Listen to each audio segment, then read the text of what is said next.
गए, देखा कि शांत एकदम अग्नि, सब सखागण। एक बार ऐसे और मुंजाटवी में आग लग गई, मूंज के वन में।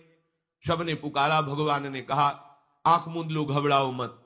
दूसरे ही क्षण में सबने देखा वंशीवट की छाया में विराजमान है। योग माया अचिंत शक्ति संपन्न है, जो भगवान की एक शक्ति है, ऐसे अनंत शक्तियों से संपन्न भगवान। कालीदह का एक बूंद पानी भी कोई पी ले तो तत्काल मर जाएगा, ऐसा विषैला जल था।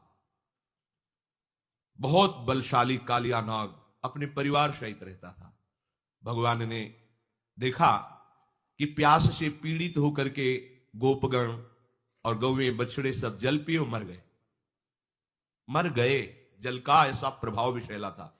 इतना वर्णन है कि ऊपर से अगर पक्षी निकल जाए तो मरकर नीचे गिर जाता था, ऐसी विषैली धूम निकलती थी कालीदह से, क्योंकि कालिया नाग बहुत बड़ा विषधारी था।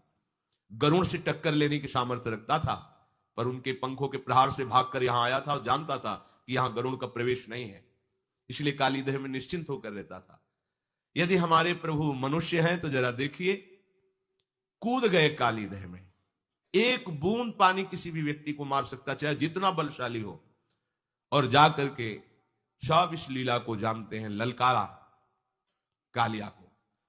कालिया ने जो ही देखा, हमारे वास स्थान पर आकर कोई ऐसे स्वतंत्र जलकेली कर सकता है, हमें ललकार सकता है, नागपाश में बांध लिया।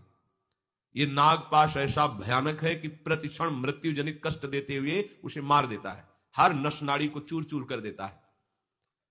पर अमित बलशाली भगवान श्री कृष्ण के शरीर में उसी को पीड़ा होने लगी, नागपाश छोड़ करके खड़ा हो गया और विचार करने लगा, आज तक तो कोई ऐसा नहीं जो मेरे नागपाश में बनकर भी बलशाली बना रहे, लेकिन यहां तो मेरा ही नागपाश मुझे ही कष्ट देने लगा।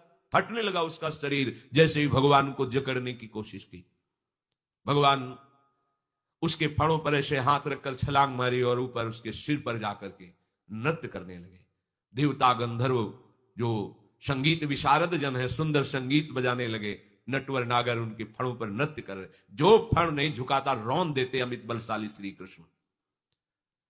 अब विष की जगह खून निकलने लगा, प्राण व्याकुल हो गए। तब उसने हृदय से भगवान हरि को पुकारा, कालिया ने। अब ये नहीं जानता कि अमित बलशाली श्री हरि ही उसके फणों को कुचल रहे हैं। नागपत्नियों ने प्रार्थना की, भगवान नीचे उतर कर आए और कहा, यहां से जाओ रमणक द्वीप, अब मेरे चरण चिन्हों से युक्त हो गया है तुम्हारा शरीर, अब गरुण तुम्हें बिल्कुल विक्षेप नहीं पहुंचाएंगे, सुखपूर्वक रहो, पर ब्रज की सीमा के अंतर्गत नहीं। ये हमारे भोरे भारे ब्रजवासी जनों को किसी भी तरह का कष्ट हो, ये मुझे बर्दाश्त नहीं। परिवार सहित छोड़कर, ये मनुष्य है।